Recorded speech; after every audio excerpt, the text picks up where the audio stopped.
Hi friends, welcome back to our channel. నేను మీ శ్యామల. ఈరోజు మన యుక్తి కిచెన్లో ఇవాల్టి రెసిపీ వచ్చేసి మెంతి జీలకర్ర పొడి ప్రిపేర్ చేస్తున్నానండి. తెలియని వాళ్ళ కోసం ఈ వీడియో అయితే చేస్తున్నాను. ఆల్రెడీ అందరికీ తెలిసే ఉంటుంది కదండి. సో తెలియని వాళ్ళ కోసం మెంతి జీలకర్ర పొడి ఇంట్లోనే ఈజీగా ఎలా తయారు చేసుకోవాలో చూసేద్దాం రండి. మెంతులు జీలకర్ర అయితే తీసుకున్నానండి. వీటిని చక్కగా ఆరుబయట ఎండలో ఆరబెట్టి తీసుకోవాలి.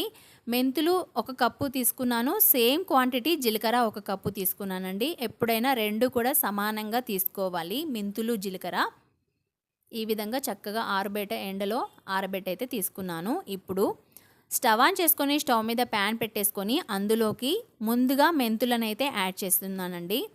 ఈ విధంగా మెంతులని ప్యాన్లోకి యాడ్ చేసేసిన తర్వాత ఈ విధంగా కలుపుతూ మీడియం ఫ్లేమ్లో చక్కగా కలర్ చేంజ్ అయ్యేంత వరకు కూడా ఫ్రై చేసుకోవాలి. ఒక 2 మినిట్స్ పాటు ఫ్రై చేసిన తర్వాత చూపిస్తున్నాను చూడండి. చూస్తున్నారు కదా, ఈ విధంగా వేగుతాయి మనకి మెంతులైతే. వేపుతుంటే మనకి మంచి అరోమా అయితే వస్తుందండి. ఇల్లంతా కూడా మంచి స్మెల్తో నిండిపోతుంది. చూస్తున్నారు కదా, ఈ విధంగా కలుపుతూ మీడియం ఫ్లేమ్లోనే చక్కగా కాస్త టైం తీసుకున్నా సరే మెంతులనైతే చక్కగా వేపుకోండి. ఈ విధంగా వేపుకున్న మెంతులని ఒక ప్లేట్లోకి వేసేసుకుందాం. ఈ విధంగా ఒక ప్లేట్లోకి వేసేసుకోండి. ఇప్పుడు అదే ప్యాన్ మళ్ళొకసారి స్టవ్ ఆన్ పెట్టేసుకొని అందులోకి జీలకర్రని కూడా వేసేసుకోండి. జీలకర్రని కూడా ఒక 2 నిమిషాల పాటు కాస్త వేపుకోవాలి. ఇక్కడ 2 నిమిషాల తర్వాత వేగిన తర్వాత చూపిస్తున్నాను చూడండి.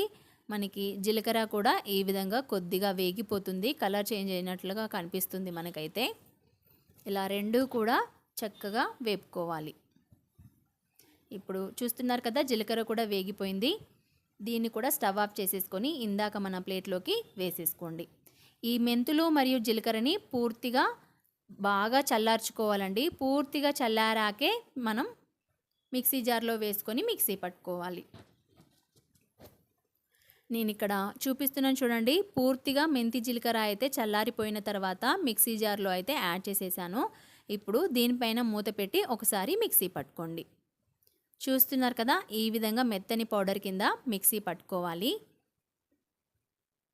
ఇలా మిక్సీ పట్టుకున్న మెంతి జీలకర్ర పొడిని ఈ విధంగా గ్లాస్ జార్లోకి వేసేసుకొని పెట్టుకుంటే మనకి మినిమం 6 మంత్స్ అయినా కూడా అస్సలు పాడవదండి. అదే స్మెల్తో మెంతి జీలకర్ర పొడి ఎప్పుడూ కూడా ఫ్రెష్గానే ఉంటుంది. మనం ఏ వంటలు చేసినా కూడా టమాటో కర్రీ, ఎగ్ కర్రీ అలా ఏ వంటలు చేసినా కూడా మనం మెంతి జీలకర్ర పొడిని వాడుకోవచ్చు. హెల్త్కి కూడా చాలా మంచిది కదండి. సో మెంతి జీలకర్ర పొడి ఎలా తయారు చేసుకోవాలో ఇవాల్టి వీడియోలో చూసేశారు కదా. ఈ వీడియో కనుక మీకు నచ్చినట్లయితే ప్లీజ్ లైక్ చేయడం, షేర్ చేయడం అస్సలు మర్చిపోవద్దు. Thank you for watching.